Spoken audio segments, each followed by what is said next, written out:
The Lord be with you. I'm Deacon Keith Fournier, and our first reading is taken from the letter to the Hebrews. It was not under angels that he put the world to come, about which we are speaking. Someone witnesses to this somewhere with these words: "What are human beings that you spare a thought for them? A child of Adam that you care for him. For a short while you have made him less than the angels. You have crowned him with glory and honor. Put all things under his feet. For in putting all things under him, he made no exceptions. At present, it is true, we are not able to see that all things are under him. But we do see Jesus, who was for a short while made less than the angels, now crowned with glory and honor because he submitted to death, so that by God's grace, his experience of death should benefit all humanity.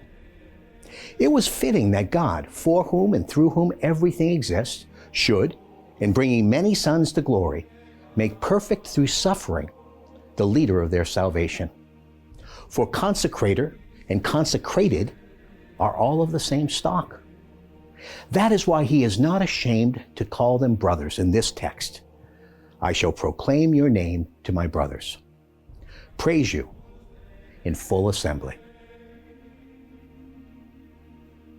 In our response, from Psalm 8.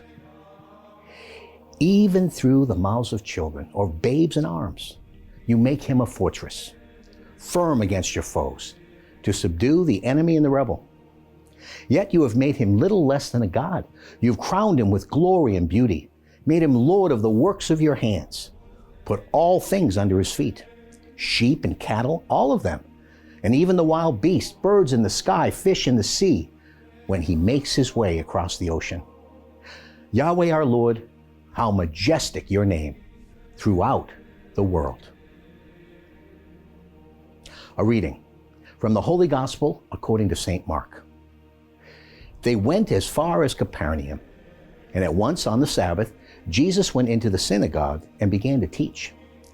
And his teaching made a deep impression on them, because unlike the scribes, he taught them with authority.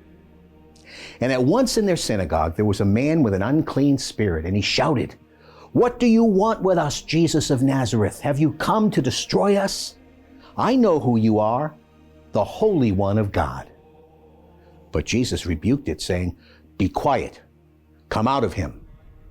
And the unclean spirit threw the man into convulsions, and with a loud cry went out of him.